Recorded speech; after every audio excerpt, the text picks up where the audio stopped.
This is the Cedar Creek Church Living It Out podcast, a midweek reminder where we discuss key takeaways and principles from the weekend message to help you live out the truth that you matter.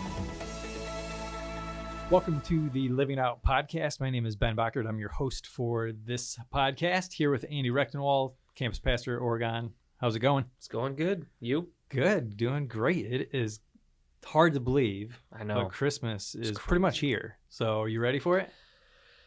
Yeah. I love Christmas. I'm a big Christmas fan. Big Christmas fan. It is, in my opinion, the best holiday. But just because the whole season is great and it's like magical or whatever. Right. But this year in particular is a busy season for the Rechtenwalds. I am tonight going to hit my fourth family Christmas in a row.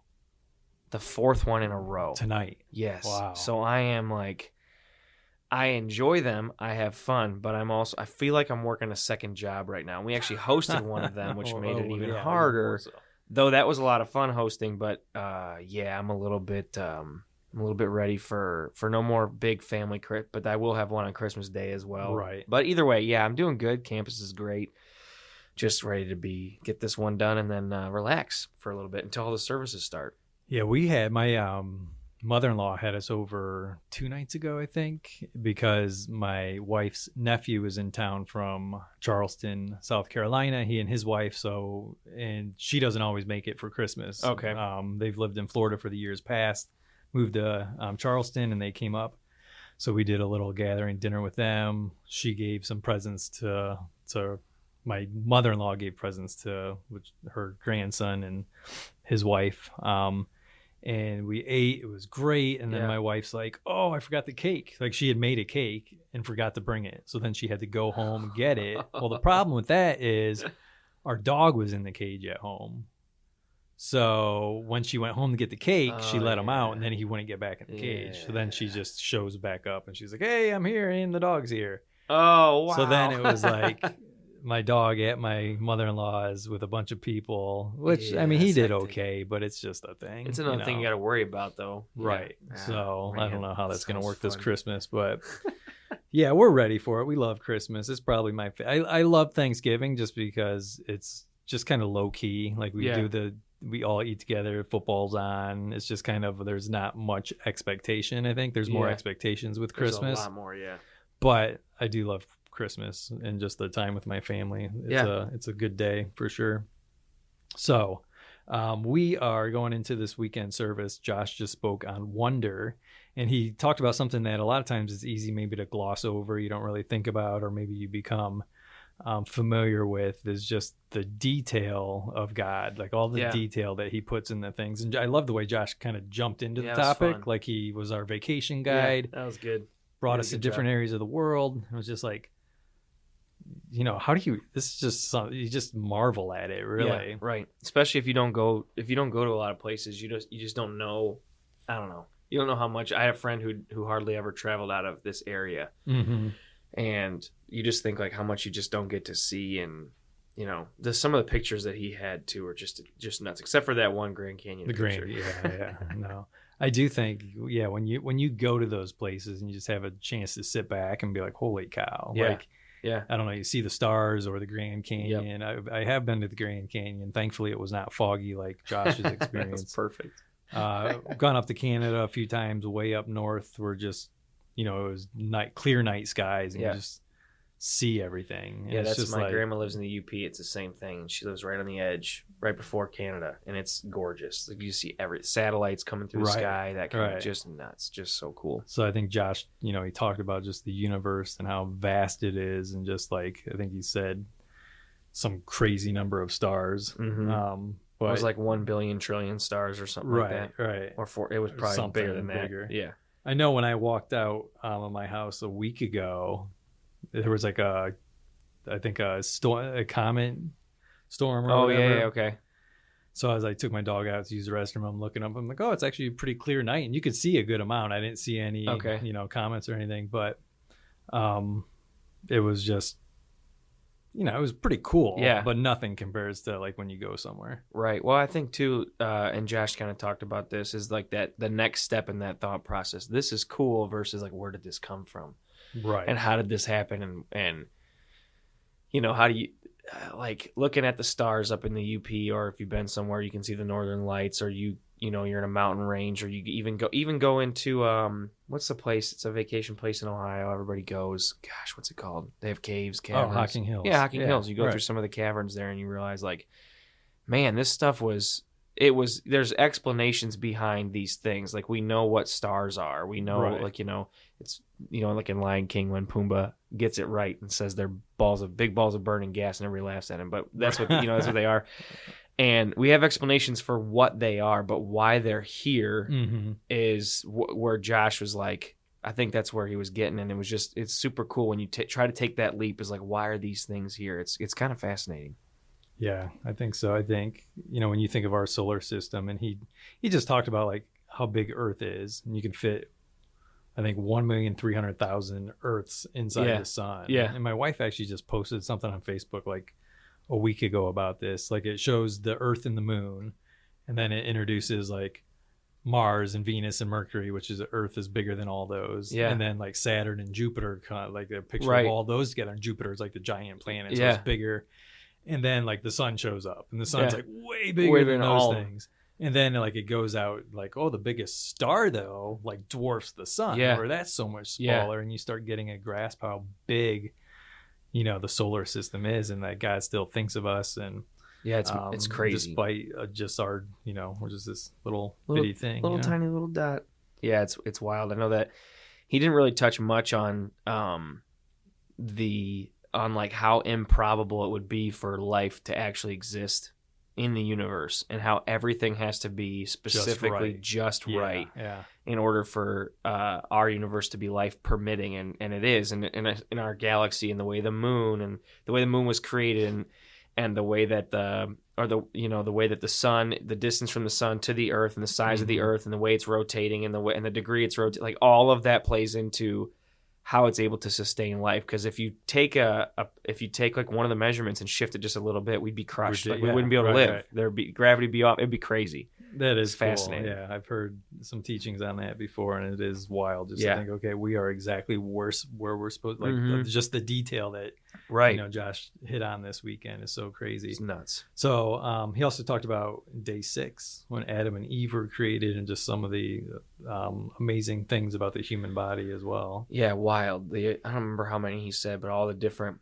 neurological connections, the synapses, and all that, like how those work. And it's just one person. You're just one person out of the how many billions right now? 7 billion people on the planet, and all of us have that amount of that attention to detail is nuts. And the way that we can communicate to each other too, and even in the act of communicating, you have all that stuff going on inside your head. That's how detailed God is. It's pretty wild. It is pretty wild. I think he kind of stepped into it a little bit more when he just talked about there's details in the creation, but then there's also details for each one of our lives. Like, God has a purpose and a plan for us. It's not like he just created us and was like, okay, I got all my little things in place, but like, hey, I've got a plan. I've got a detailed plan for your life as well. Yeah, when you know that, it's almost like when you have knowledge of what's out there, it kind of gives you a different perspective on things. When you know that the being, this God that created all the stars and all the universe and all the planets in it and all that stuff, but also created you, and created you very specifically, and created you very detailed, also has a specific plan, and he knows what's going to happen with you, and he's made you a certain way so that you could achieve those purposes that he's given you. Is humbling for sure. Yeah, he really walked through Psalms 139, and a couple things he said from it was God purposely created you. He uniquely gifted you. He has a detailed plan for you, and you're precious to him. So what are some things that jump out to you from maybe Psalms 139, or just from those things that I just listed? Well, one of the things he said when he was talking about God purposely creating you, and he talks about in the Psalm, you knit me together. You made all the delicate inner parts of my body and knit me together in my mother's womb. And in that, God created you. And I think the line he said there is, to some of you, you were an accident to your parents, or maybe like you were a surprise to your parents, that they didn't expect you, or a surprise to your parent, or your parents couldn't take care of you, so you're adopted and whatever.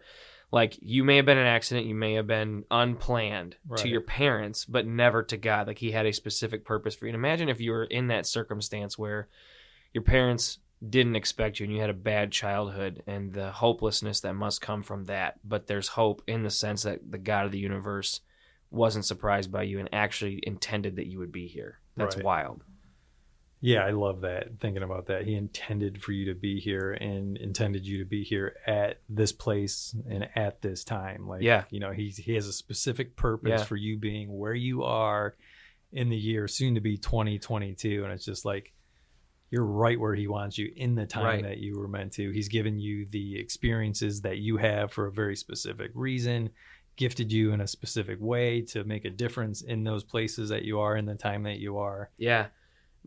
We have a rule in the men's group I'm in. One of the rules is that, or not a rule, it's kind of like how to make it, what would I call it? It's almost like a guideline for how to live more spiritually in a sense. And it's like, don't believe things are accidents. Try not to. Like, try to not believe in coincidences as much. It's like the detective rule that you Right. see on TV Right. shows. Like, I'm a detective. I can't believe in coincidences. But I just watched Walker Texas Ranger Yeah. last night. For You like, it probably was on said for like that 20 line. minutes, and I was like, because I used to watch it back Yeah. in the day. Yeah, I did and too. I was like, I turned it on, and I was like, this looks like it's from 1970. This is horrible. And then it's You so can't say that. so cheesy. Chuck Norris is going to show up and kick your Yeah, butt. he will. So, anyways, Yeah, so I try to help the guys and myself to not believe in coincidence, but instead ask how is God probably at work here. So one of the guys who struggles with this a lot, his father-in-law had passed away just last week, and they were going to his father-in-law's storage locker, and they had to get the stuff out of it. They didn't want to pay another month. all right. So they're trying to go up, and the code that they thought would have been his code wasn't working. And for some reason, 4 random numbers jumped into his head. And he typed them Wow. in, and it worked. No way. And he talked to his wife later, and he's like, is this number significant? She goes, nope. And he has no idea where it came from. Now, this dude struggles with faith, I guess, and believing. And he always attributes, like, crazy God moments to, like, it's probably, it's a coincidence or whatever. But this time he was like, I can't stop thinking about it. Like, it's, yeah, what are the chances? where did this 4 number, out of the 9 numbers, or Right. it's 10, I guess. How would you combine the 4 in a sequence? I don't know what the probability of that is. It's really Right. unlikely. And he did it. And so then he's like, I can't stop thinking about it now. And that's one of those things, like, yeah, because we're not allowed to believe in coincidences. No coincidence. It worked. But That's like God in those moments when maybe you didn't have the best childhood, or maybe something didn't work out the way that you wanted it to. You can believe that God has put you somewhere. And anytime you go to, like, the coffee shop or the grocery store, or or at the dentist, I was at the dentist today, so I'm thinking about that. Whatever, like, every time you have an opportunity somewhere, there's something God wants you there for. You're always on purpose, always. And so if you think that way, it kind of changes the way you interact. We hosted Christmas, like I mentioned earlier, and we could have just hosted Christmas, but instead, Kayla and I had agreed that this is what God wanted us to do. And it seems so trivial to so many people. Okay, well, you're hosting Christmas, and it's not that big of a deal. First of all, it took a lot of cleaning. But second of all, it's a big deal. It's a lot of stress, but it was great. And second of all, if you do believe that you're there on purpose and God, for some reason, wanted us to host this year, then you have spiritual vision, in a sense, like Ben would say. Right, yeah. And we interacted with people differently than we would have had it just been, this is stressful, we're hosting Christmas, we shouldn't have done this, it's a lot of work. Instead, it was like, this is great, this is joy, we're experiencing a lot because God wanted us to. That's awesome. I think that kind of goes into the bottom line for Josh's talk too, which is, I'm sorry, It's here somewhere. Since God's detail is on display. It was on there. I got lost in the words. Since God's detail is on display, worship Him today, and one of the ways we worship Him is with our serving. Through our gifts, giving back to Him, being present in those places that we are, saying, hey, how can I make a difference? Who might be here that I can have a conversation with? Or, is there a reason for me being in this spot now more than just getting the cup of coffee from Starbucks or whatever? Right. Then also with our voices, when you think of that bottom line, is there anything that you want to talk about more than what you've just pointed to? Well, I mean, even with your life, you could take the Christmas party example, or anytime you find yourself overwhelmed, stressed out, anxious, wishing you weren't where you were at that particular point. I think those things, what's been helpful for me is those feelings of frustration, anger, tension, whatever, can be triggers of a sort. Like right when you feel it, hopefully you can train your mind to be like, okay, so I'm feeling anxious, but God, for some reason, allowed me to get to this point, allowed me to be where I'm at right now.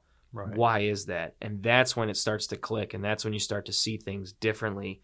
And that's how I think you can worship God with your life, is to try and have that constant conversation. And then, of course, with the voices thing, like that one's on the nose, because when you think of worship, you think of singing. You think of that type of experience. And I think there's something to be said. We did a message on this a year and a half ago. I can't remember what it was titled. But there's something to be said about singing to God with a group of people. There's a vulnerability in it. And anytime you have anytime you choose to be vulnerable, and I guess it would have to be in front of people, otherwise it wouldn't really be vulnerable. But anytime you choose to be vulnerable, I think that's when God can do something cool in a group of people, when you choose to be vulnerable. And that's singing, especially for men. It's just not easy. It's just weird. It feels, I don't know if it's been feminized in our culture or not. I don't know what the right word is, but a lot of men don't like singing out loud. And I get it, because it's a struggle sometimes. But when you do give into that, and it's like a temptation to sing, like and when you do give into it, though, you just feel more connected, and that's part of that corporate worship experience that God made us to do. And we see it throughout the scripture. I mean, you can read Revelation, and it's constant. They're always worshiping. They're always singing to him. Yeah. So through the Psalms as well, King David and, characters singing to God. And yeah, I agree. I like, people sing in their car by themselves. Yeah. As soon as someone's in the car with them, or, they're in a group of people, like, I'm not going to do the things I do, by myself. That would require vulnerability, which is tough, but it does allow you to be yourself. And I think when you choose to be vulnerable, and it's not always appropriate, I guess, but when you choose to be, that's why if you go to a counselor and you never talk to the counselor about what's actually going on, you're never going to find healing. Right. You're never going to get better. But if you choose to be vulnerable and kind of express and confess and whatever, the same thing goes, I think, with worship. If you choose to finally open up your mouth and sing, I think you'll go, that's why people like this part of the service so much. Because up until that point, you're like, how many songs is it going to be? When are we going to get to the message? And when's the message going to be over? But if you... I hope they don't do a song at the end. I hope there's no song at the end. And then Josh had a song at the end. It's like, oh, gosh, I got another 4 minutes until I can leave. So, yeah, but once you choose to actually sing along, then it goes by a lot quicker, because you're experiencing something differently. Yeah. So, yeah, definitely encourage you, if you are someone who is not actively participating in the worship on the weekends, take that step of courage and just start singing. Yeah, for sure. God made you to do it. Thanks for talking through this talk. Again, these come out on Wednesday for a reason. A lot of times Wednesday hits and you think back, what was the weekend service about? So we hope this has been a good reminder for you. And just, as you step into this Christmas season, just think about all the detail, all the wonder that God offers through his creation, through other people, and think about the opportunity that you have to step into that with purpose. So as we move on from this weekend and we start focusing on next service coming up, we have our Christmas service next. It's no big deal. It's going to be a big deal. What are they, if someone is interested in coming to the Christmas service, hopefully you know the times, but if you don't, where can they figure that out? cedarcreek.tv/Christmas. cedarcreek.tv/Christmas. If you go to our app, there's actually like a share and invite there too. You can click that and it will create a text message that you can send right to, a friend or a family member that you've been thinking about inviting. And people are way more open to coming to church on the like Christmas and Easter than they are. I think we used to, I don't know if this is still like 100% factual, but we used to say all the time, based on survey data, that your friends, family members, coworkers, whatever, 25% of them say that they would come to church during this season if they were just invited. And we do know this, that everybody that, most of the people that come to Cedar Creek, or probably any church, came because of a personal invitation. There's a few outliers. There's a few people that saw billboards or internet advertisements or radio advertisement, TV spot, whatever. But most people, an overwhelming majority, were invited by their friend, family member, coworker, whatever. And that's when their life started to change. And so that simple invitation, using the app or using an invite card, you could be a part of God changing somebody's life this Christmas, which is a big deal. Yeah. And like you said, people are more open this time of year probably to accept an invitation than maybe any other time of the year. So I would say, be thinking about those friends, those family, coworkers, but also look for those opportunities that maybe it's just an interaction with somebody at a store, or, the person checking you out. If you have an invite card, it's pretty simple to just be like, hey, I don't know if you go anywhere for Christmas services, but I'd love to invite you. Might be that simple. I've heard Sometimes so they many invite stories. themselves. Yeah. I had my dental hygienist today. She invited herself to church for Christmas, which was awesome. So cool. Yeah, it's cool over the years, just all the stories you've heard about. Like, my first service, I started coming in Christmas. And now they're regularly involved. And their life has changed. Yeah. So it's cool. Great. Well, thanks so much for taking time out of your day and making the podcast part of it. And we just thank you for that. And we wish you a Merry Christmas.